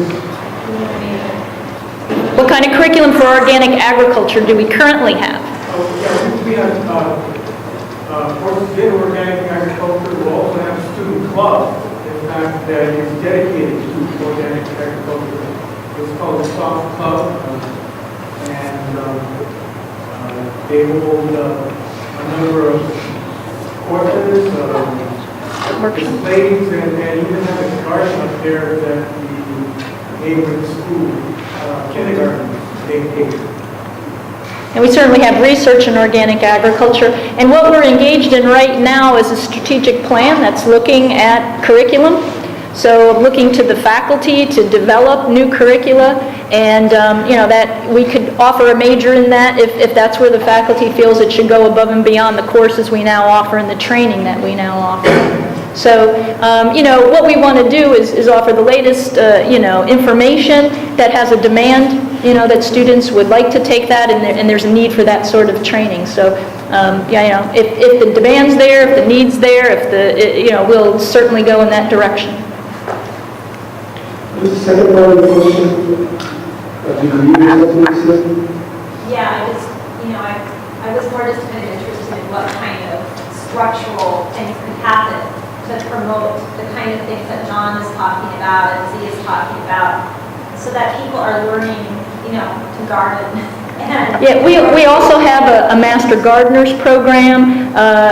We'd like to ramp up urban agriculture, which I think will address one of the issues which you mentioned about choice, is if we could teach people to garden more in their backyards, to rooftop gardens, to have patio gardens, and have more access to that food. I think there's a great program, I believe it's in Portland, and I might be wrong in this, I think it's in Oregon, where they actually set up sort of like mobile food trucks and go into the urban area so that there's access for urbanites and the poor to have access to this kind of food. And what they discovered, it isn't more expensive. They've been able to do this where they can take it right to the community and offer these products at a price that people can pay. And so community gardens, rooftop gardens, patio gardens, all of that in terms of what I call urban agriculture. I think we have not taken advantage of that. So that's one of my other funding priorities, actually, is to have an urban agriculture international conference here. Because other places, it strikes me as like New York, Detroit, Chicago, and I can go on, they have this urban agriculture, rooftop agriculture. It gets cold there, guys, right? There's winter. We can grow all year long. So it's kind of surprising to me that we haven't, here in Hawaii, taken more advantage of that. So I would like to promote that and see where we can take that and have more of these types of things. And I think that will alleviate some of these problems. Questions? Yes? For the director of CTAR, one important aspect of a university is academic freedom. And so I was wondering if you're really in the business of fostering sincere intellectual inquiry and the diversity of opinion, you've already pretty much expressed that you feel very clear about the science on GMOs. Are you fostering alternative voices and iconoclastic voices within your department that might challenge that point of view? If there's scientific data to back it up, 100%. So academic freedom is just that, right? In my opinion, it has to be based on some factual information. So if, let me backtrack there. Anybody's allowed to say anything they want, right? I mean, that they have academic freedom to say that. Where I think we have to be careful is in the realm of credibility. So if we have faculty, and I don't care what department it is or what university, and they are stating non-factual information, incorrect information, okay, that's academic freedom in a sense, but that person will lose their credibility in that community that they represent, whatever that community is, the scientific community, artistic community. If they're saying things that are not based on facts, then they lose their credibility.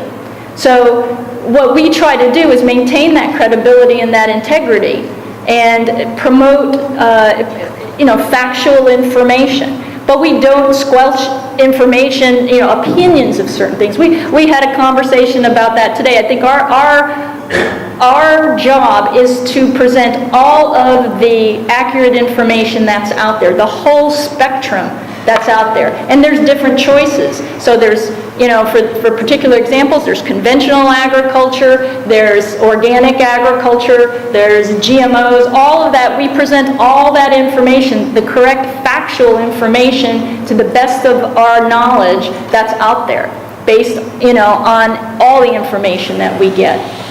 And then people can make decisions, from all the information that's out there. So, of course, that was the beauty of tenure, why that was put in place, is so that if somebody was talking, had a political opinion about something, we didn't just fire them because of that. So they were able to speak out. So I don't know if that addresses what you were getting at.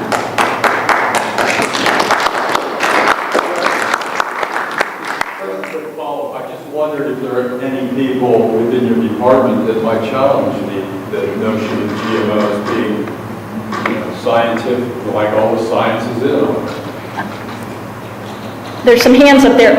But he asked me a question. I'll answer, and then we'll. I'm a graduate of CTAR, and I would actually challenge that. I just received my PhD in molecular biosciences and bioengineering. I'm a genetic engineer, so I do have a background in how these genetically modified organisms are made and how they're tested.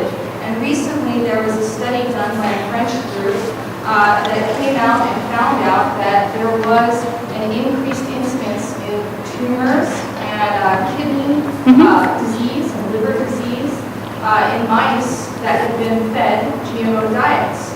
Right. And Roundup as well. So Sure. that is a scientific study. Sure, that's a scientific study. Let me address that. So when that came out, right, everyone looked at it because, all right, we'll start the whole thing. There's good science and there's bad science, like there's good doctors and bad doctors, right? So just because you're a scientist and you do a study and it gets published, doesn't mean it has to be replicated, it has to be verified by others, and you know that, right?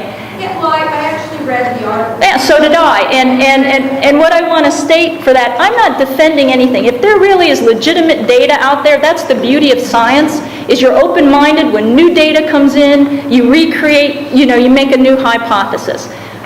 So I went and read that paper, and I've read everything else and my colleagues in the field.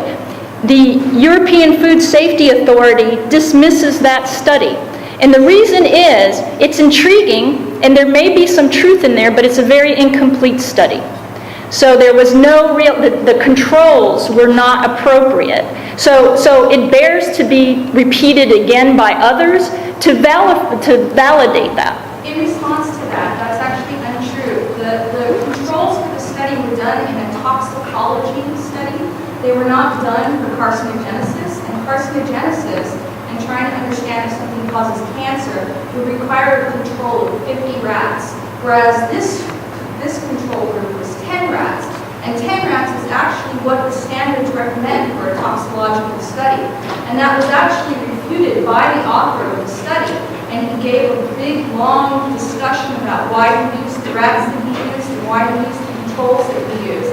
But the data that actually came out from that study, regardless of the controls, showed that there was definitive problems with the kidneys and the livers, and there was actual toxicological damage that was happening in these organs. And that's not the only study. Agrar Kutstai came out with this study, and a lot of these studies don't get done because the GMO and these companies will not allow independent scientists to study the proteins as they're made in the organism or in the plant, because those are patented proteins, and you need to get a license in order to work on those patented proteins.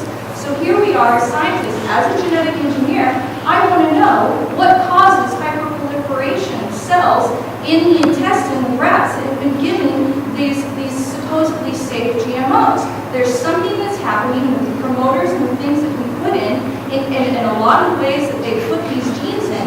They're not targeted into a specific area. They're put into random areas into the genome, and we don't know what kind of effects those have on other genes that are downstream. There needs to be more tests done on this, and because of the substantial equivalence that the FDA has come out, especially with regulating GMOs, is they say, well, we don't have to do the same type of studies that we do for pharmaceutical companies and different drugs that are being put out, because these proteins are the same proteins that we would otherwise be eating and that are perfectly safe. Just like BT toxin was perfectly safe, that we've been using it since the 1950s and spraying it on plants, but then when they put it into the organism, they changed the sequence of the BT toxin, they made it more potent, and so then when they're trying to compare it to the regular BT toxin, you're comparing apples and oranges now. So there are a lot of different things as far as what types of proteins we're putting into the plants, how the plants actually modify the proteins in a different way than the actual organism that produced the protein in a natural environment, and how that may actually be interfering with allergenicity. Maybe it becomes an allergen, maybe it creates food sensitivities in people. There's all sorts of things that we don't know. And to have this idea that, oh, we know everything, everything's fine, is I think, very irresponsible.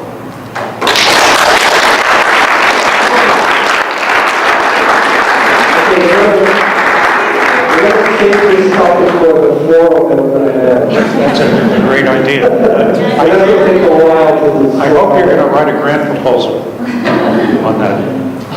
Okay. I just want to follow up with one other thing, and you raise a good point. We should study these things. Obviously, I'm a researcher. I've studied some of these things.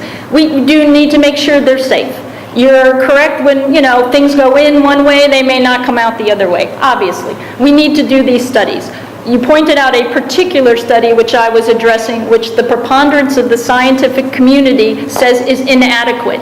So I think it needs to be repeated if these are validated.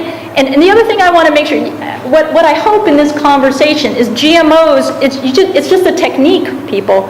So we have to really look on a case-by-case basis at what gene you're putting in, what protein is being produced. So what I would like this conversation to be more sophisticated, I guess, and say not, well, we're against GMOs. Because I'm going to give you an example. I work on peanut allergens. Right? And the point is we scanned all the germplasm and the natural peanuts that are out there, and these allergens exist. So in order to protect children that have anaphylactic shock or whatever, a method is to go in and actually genetically modify that protein to remove the dangerous parts of these allergens so that kids won't get anaphylactic shock and be have an allergic reaction to these things. Is that a bad use of GMOs? Would people still not want that because now we've removed an allergen and you've done it in a certain sense? And then just let me follow up by saying that when we do traditional or classical breeding, we know less about what we've put in than we have GMOs, because we'll find a resistant plant out in the wild. We don't know why it's resistant. We make the cross. We now have a resistant plant. Did we put a toxin in there? Nobody looks at that. So I'm not refuting the fact that we need to make sure things are safe, but it has to be in balance, all together. You say that GMOs are safe and that although there's a study that says that there One. isn't, they're not saying they're using that it's inaccurate, like they have to continue to do more studies. Are there enough studies to say that GMOs are safe? Well, And where are these studies? Where can we see these studies? I can provide you with information, and my CTAR Ohana can provide you with this information. So can you say that there is enough studies done to say that GMOs are safe? Well, like I said, that the conversation, yes, according to the preponderance of data that is currently out there, the GMOs that are out there now are deemed safe. And that is by, you can discredit Can it. you say that more studies have to continue? I think you always need to have studies. I hope you would agree with me that as new products come out, we need to have more studies. And the thing that confuses people about science, I think, is, and makes people distrust it maybe sometime, is, like I said, when new data comes in that tells us there's something different, we then change our opinion. So we may say a certain genetically engineered product now is safe with the latest technology and the latest science that we have. But if tomorrow somebody does a test, another experiment that's credible, and now says, you know what, you missed this, and now then we change. So I think this is what I love about science. It's about open-mindedness and accepting the new information. So should that study not be discredited? No, but what you do, here's all studies, when you submit a paper, if you've ever done that, you are critically reviewed and torn apart by the scientific community. That is the goal. This is our checks and balances. So when a paper comes out, you're going to have a debate. There's going to be people that say, this is not good, and here's why it's not good. You have to be a very optimistic person to be a scientist, because you are constantly criticized and told that this is not good. So when information comes out, people then have a chance, the rest of the scientific community, to say, this is a good study, this is not so good a study, this kind of a thing. So it's not because I'm trying to support GMOs, I'm just stating the information that's out there about different papers. So when there's, a paper's published in very prestigious scientific journals like Nature and Science, they're usually vetted a lot more, and the experiments are very good, and other journals are less so, etc. So I think it's good that everything is scrutinized. You can't just cherry pick, right? You have to look, it's just like with climate change or anything else, you have to look at the whole and look at all the data and come to a conclusion. You can't just choose the data or the papers that support your side. You have to be looking at what the majority of the experts say on a certain thing. And you obviously can do what you want, but as a scientist, that's what I do. So, I'm going to go with what the majority of legitimate experts tell me until new data comes in that refines that. Okay. But it's good questions. It's good questions. These It's all promotion of our next GMO problem. But I just want to It's just the beginning of our discussion, because, we've got scientists concerned, we've got communities concerned, we've got all kinds of different angles to this whole subject. So we're not only going to listen to scientists, because those guys are driving us nuts. We're also going to rely on what's happening out there in the community, what the impacts are out there in the community. So I think we have a really good next fall. The other thing I'd like to suggest is that I really appreciate the young people coming tonight. I'd like to give them a lot of applause.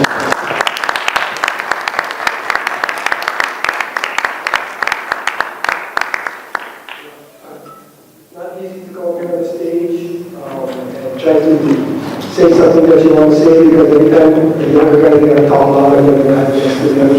They're like, nobody really listening with a real key ear. So I'd like to follow up on what Z said about amplifying the voice of the young. And I don't want him to speak about it. I want us to do something about it. And I know you offered for a forum for GMOs. Can we also figure out some kind of a forum to have the young people speak about how this institution is going to affect their lives when it comes to whatever we're doing here, instead of thinking that we're in Chicago someplace or whatever, that we're actually living in Hawaii, and then we're a Pacific nation, and we are surrounded by water, and we have limited resources, and all this kind of things, so that the young people can talk about what their vision is regarding those issues and how this institution can affect that. I think it's going to be really important that we take up, we say, we're trying to amplify the voices of the young, and bringing them together to talk about these things. Would you agree to do something like that also? And it would have Mahabali help to organize that.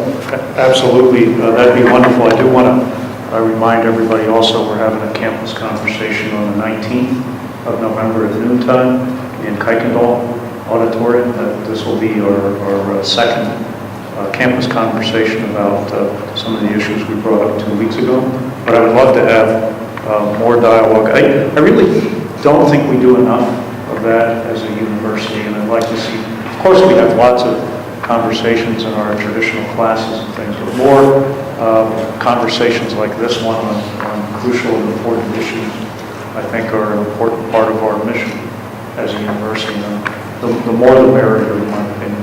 We really need to talk these issues out. It's also important for someone like myself to hear what's on the minds of the community that helps me make and try to forge policies and things like that at the university. It's beautiful.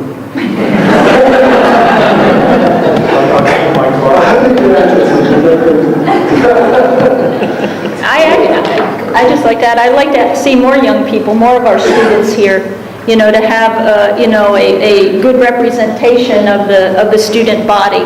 So I encourage you to encourage, your colleagues and the other students to come, because I think, you're absolutely correct. It's about the future, and it's about getting the information out and having a real healthy discussion, and I think that's excellent. So I'm a little disappointed there's so few students here. So I'd rather see more students than less.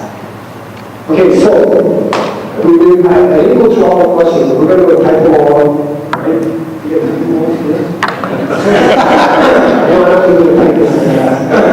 And then we'll make sure you're going to go to the people and we put it on some places that you guys are interested. Because we really want to follow up and keep this momentum going.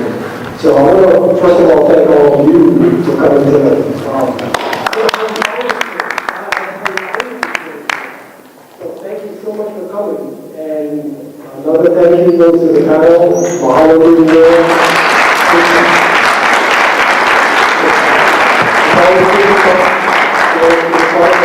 Really important, and thank you so much for coming tonight, all of you for coming tonight. And I want to thank some of the sponsors for putting this thing together. And make sure you got, how do you contact me about the next forum? There's an email list going on now. Yeah, we're going to participate.